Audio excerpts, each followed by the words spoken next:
Xavier और आज हम देखेंगे chapter biotechnology principles and processes. So first है इंट्रोडक्शन। तो इंट्रोडक्शन में हम देखेंगे what is mean by biotechnology. Biotechnology ये एक ऐसी चीज़ है जिसके अंदर हम ह्यूमन वेलफेयर के लिए प्रोडक्ट्स जो यूजफुल है ह्यूमन वेलफेयर के लिए वो हम बना सकते हैं with the help of living organism और लिविंग ऑर्गेनिज्म के अंदर की जो एंजाइम्स होते हैं उसके हेल्प से। सो फर्स्ट है प्रिंसिपल। बायोटेक्नोलॉजी के टू इंपॉर्टेंट प्रिंसिपल्स है genetic engineering and sterilization methods. Genetic engineering में क्या होता है कि हम मॉडिफिकेशन कर सकते हैं केमिकल नेचर ऑफ डीएनए या आरएनए और उसे हम एक अनदर ऑर्गेनिज्म में इंट्रोड्यूस कर सकते हैं ताकि हम उसका फिनोटाइपिक नेचर या फिर फिनोटाइपिक कैरेक्टरिस्टिक जो है वो चेंज कर सकें। एंड नेक्स्ट है स्टरलाइजेशन मेथड। स्टरलाइजेशन मेथड ये किस लिए यूज होता है ताकि हम जो है जो माइक्रोब्स होते हैं या फिर सेल्स जो हमें चाहिए जो डिजायरेबल माइक्रोब्स या सेल है उसकी ग्रोथ मेंटेन रख सकें। नेक्स्ट है basic step in genetic engineering. Basic step जो है जेनेटिक इंजीनियरिंग में वो देखेंगे हम। तो फर्स्ट स्टेप है identification of DNA with desirable gene. इसमें क्या है कि हम डीएनए को आइडेंटिफाई कर रहे हैं फर्स्ट स्टेप में। सेकेंड है कि डीएनए को हम इंट्रोड्यूस करने वाले हैं एक अनदर होस्ट में क्योंकि हमें to form recombination DNA. Next है थर्ड स्टेप कि maintain of DNA in host and gene cloning. Third step में हम डीएनए को मेंटेन करते हैं और जीन क्लोनिंग करते हैं। एंड लास्ट स्टेप है जीन ट्रांसफर का। And now the next is step carried out in constructing first recombinant DNA. अब रिकॉम्बिनेंट डीएनए का जो कंस्ट्रक्टिंग था हमने जो कंस्ट्रक्टिंग कैरी आउट किया था उसके स्टेप्स हैं। तो फर्स्ट स्टेप है a gene including antibiotic resistance in the native plasmid. इसमें हम जीन को जो है वो इंक्लूडिंग एंटीबायोटिक रजिस्टर करेंगे इन द नेटिव प्लाज्मिड में जो है Salmonella typhi was identified. Next step है इसमें the desired DNA was cut at specific location. जो डिजायर्ड डीएनए है उसे हम कट करेंगे एक स्पेसिफिक लोकेशन में by the help of restriction enzymes. And last step है कि ये जो कट डीएनए है उसे हम लिंक करेंगे जो प्लाज्मिक डीएनए और फिर बाद में उसको हम ई कोलाई में ट्रांसफर करेंगे for further gene multiplication. So our next point is important tools of recombinant DNA technology. अब हम देखेंगे कि रिकॉम्बिनेंट टेक्नोलॉजी के इंपॉर्टेंट टूल्स कौन से हैं। तो फर्स्ट टूल है रिस्ट्रिक्शन एंजाइम। रिस्ट्रिक्शन एंजाइम को हम मॉलिक्यूलर सीजर भी बोल सकते हैं क्योंकि it is help to cut DNA into specific sites. Restriction enzyme में जो हम उनको नेमिंग सिस्टम होता है उनका, तो फर्स्ट जो लेटर होता है वो जीनस से होता है and second letter is come from species. Like for example, Eco R1, it's come from Escherichia coli RY13. इसके अंदर two kind of restriction enzymes होते हैं like first is exonuclease and endonuclease. Exonuclease is help to remove nucleotides from the DNA, from the end of the DNA, and जो endonuclease होता है वो सिर्फ it's make cut at specific sites of DNA. इसके अंदर जो endonuclease होता है ये जो रिस्ट्रिक्शन एंडोन्यूक्लियस एंजाइम है ये स्पेसिफिक पैरिडोनल न्यूक्लियोइड सीक्वेंस को कट करने में हेल्प करता है या फिर रिकॉग्नाइज करने में हेल्प करता है। नेक्स्ट है क्लोनिंग वेक्टर। क्लोनिंग वेक्टर क्या होता है बैक्टीरिया एंड प्लाज्मिड के अंदर की ability to replicate with bacterial cell, it's known as cloning vector. Okay and last है थर्ड है कॉम्पिटेंट होस्ट। कॉम्पिटेंट होस्ट क्या होता है होस्ट पे competent enough to take up the foreign DNA is known as competent host. Last है bioreactors. Bioreactors क्या होता है it is a cylindrical vessel जिसके अंदर बायोलॉजिकल प्रोसेस जो है वो कैरिड आउट होती है on a large scale. So next point is action of restriction enzyme. अब हम देखेंगे action of restriction enzyme. So firstly, in vector DNA, the enzyme cuts both DNA stand at the same site. जो enzyme है इसमें तो वो DNA stand को at the same site cut करेगा। And in foreign DNA, if we take eco R1 cuts only DNA between the bases G and A. उसके बाद में अगर हम उसके अंदर इको R1 ये रिस्ट्रिक्शन एंजाइम डालते हैं तो it's give us sticky end. ये जो स्टिकी एंड है वो डीएनए फ्रेगमेंट्स को ज्वाइन होंगे and then it's give us recombinant DNA. So one next point is gel electrophoresis. अब हम देखेंगे कि जेल इलेक्ट्रोफोरेसिस क्या होता है। It is a technique commonly used in laboratories to separate charge molecule like RNA, DNA, protein. हम gel electrophoresis को जो है ये टेक्निक को हम लैबोरेटरीज में यूज कर सकते for the separation of charge molecules like DNA, RNA, protein on the basis of charge, negative charge and positive charge. यही टेक्निक हम डीएनए फ्रेगमेंट सेपरेट आउट करने में भी हम यूज करते हैं। नेक्स्ट है क्लोनिंग वेक्टर। क्लोनिंग वेक्टर क्या होता है? Cloning vector it is a small piece of DNA taken from any organism into which a foreign DNA is inserted.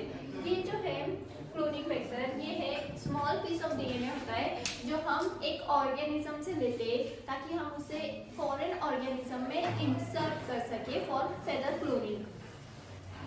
अब जो क्लोनिंग वेक्टर होते हैं वो होते हैं प्लाज्मिड और बैक्टीरियोफाज। प्लाज्मिड मीन्स हमें पता है plasmid is extra chromosomal circular DNA and bacteriophage ये वायरसेस होते हैं। ओके, नेक्स्ट है ये PBR2। It is a well known vector, cloning vector. अब it is an artificially cloning vector हम बोल सकते हैं PBR32 को 322 को। And next is the following features is vector. ये कुछ फॉलोइंग फीचर्स है जो वेक्टर क्लोनिंग में हम यूज करते हैं। फर्स्ट है origin of replication. Origin of replication में जहाँ पे सीक्वेंस जो है रिप्लिकेशन करना स्टार्ट करता है। नेक्स्ट है सेलेक्टेबल मार्कर जहाँ पे it's help to select the host. And last है cloning site. It is an हम इसे रिकॉग्निशन साइट बोल सकते हैं for the restriction enzymes. Next है vector for cloning genes in plants and animals. अभी vectors for cloning genes in plants and animals मतलब plants के अंदर एंड एनिमल्स के अंदर कौन से वेक्टर फॉर क्लोनिंग जीन्स हम यूज कर सकते हैं। अब जो प्लांट है, प्लांट के अंदर हम एगेरोबैक्टीरियम टूमीफेनेस ये वाला जो बैक्टीरिया है ये हम यूज कर सकते हैं प्लांट्स में। एंड एनिमल्स में हम रेट्रोवायरस यूज कर सकते हैं for vector cloning. So the next point is competent host. Competent host is DNA being a heterophilic molecule cannot pass through cell membrane. अब ये जो कॉम्पिटेटिव होस्ट होते हैं इसके टू मेथड्स है। केमिकली भी हम इसे प्रिपेयर कर सकते हैं एंड फिजिकली भी हम इसे प्रिपेयर कर सकते हैं। केमिकल मेथड में क्या होता है कि हम जो एक सेल होता है उसे हम स्पेसिफिक ट्रीटमेंट देते हैं on concentration of divalent cation पे। उसके बाद में हम वो सेल को इंक्यूबेट करते हैं on ice with DNA recombinant DNA के साथ हम उसे इंक्यूबेट करते हैं on ice and then after we उन्हें हम वापस से 42 डिग्री सेल्सियस पे इंक्यूबेट करते हैं और फिर बाद में फिर से हम उसे आइस पे इंक्यूबेट करते हैं या फिर हम आइस पैक पे उसे रखते हैं। इसे हम बोलते हैं हीट शॉक ट्रीटमेंट। ये है हमारा केमिकल मेथड। नेक्स्ट है फिजिकल मेथड। फिजिकल मेथड ये टू टाइप्स के होते हैं। एक है माइक्रो इंजेक्शन मेथड होता है और एक बायोलिस्टिक मेथड होता है। माइक्रो इंजेक्शन मेथड में क्या होता है, जो recombinant DNA is directly injected into nucleus. And जो बायोलिस्टिक मेथड होते हैं उसमें क्या होता है, जो सेल है वो बोम्बार्डेड होते हैं with velocity microparticles of gold and tungsten coated with DNA in plants. Next है process of recombinant DNA technology. अब ये जो है उसके 9 स्टेप होते हैं process of recombinant DNA technology के। तो हम एक एक से इन्हें देखेंगे। फर्स्ट स्टेप होती है आइसोलेशन ऑफ डीएनए को आइसोलेट करना। नेक्स्ट स्टेप होती है फ्रेगमेंटेशन ऑफ डीएनए, फ्रेगमेंटेशन करना डीएनए का by restriction endonuclease enzymes. Next होता है थर्ड स्टेप है isolation of desired DNA fragment, कि हमें जो डीएनए फ्रेगमेंट चाहिए उसका आइसोलेशन करना। द फोर्थ स्टेप है amplification of genes of interest. Fifth है ligation of the DNA fragment. And six है insertion of recombinant DNA. Recombinant DNA को इंसर्ट करना। N7 है कल्चरिंग द होस्ट सेल को कल्चर करना। लास्ट है extraction of the desire gene, फिर Dzire gene का एक्सट्रैक्शन करना। तो उसके अंदर लास्ट प्रोसेस है, उसकी लास्ट स्टेप होती है डाउनस्ट्रीम प्रोसेसिंग। डाउनस्ट्रीम प्रोसेसिंग क्या होती है, जब कोई प्रोडक्ट है जो रेडी हो जाता है, जैसे कि हम उसे फिनिश प्रोडक्ट भी कह सकते हैं, वो फिनिश प्रोडक्ट को हम पहले प्रोसेस करके बाद में हम मार्केट में उसे सेल करते हैं। वो जो प्रोसेस होती है लास्ट में फिनिश प्रोडक्ट को, उसे हम बोलते हैं downstream processing. So our next point is amplifications of gene of interest using PCR। हमें amplification of genes of interest करना है using PCR। PCR is nothing but it is a polymerase chain reaction।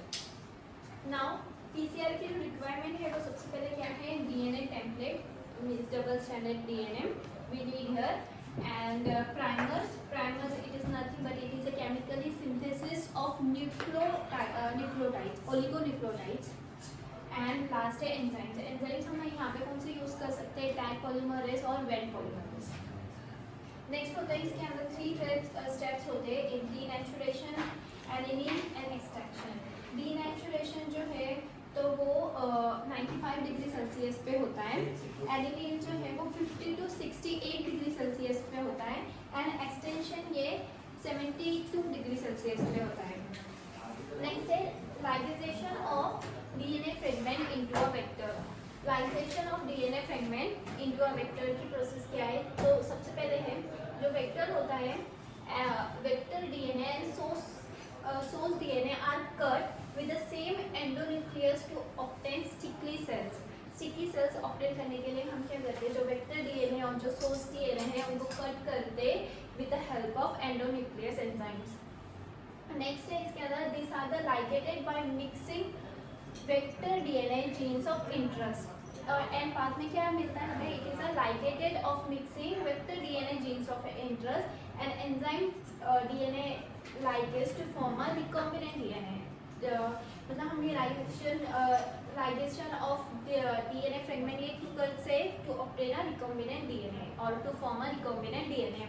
Last है इसमें bioreactors. Bioreactors क्या होता है, it is nothing बस it is a vessel, 100 to 1000 litre का वेसल होता है ये, जिसके अंदर raw materials are biologically converted into specific product. Biologically जो इनमें प्रोसेस होती है उससे क्या होता है, जो रॉ मटेरियल होते हैं वो स्पेसिफिक प्रोडक्ट में कन्वर्ट होते हैं बायोरिएक्टर्स में। तो यहाँ पे हमारा ये चैप्टर खत्म होता है।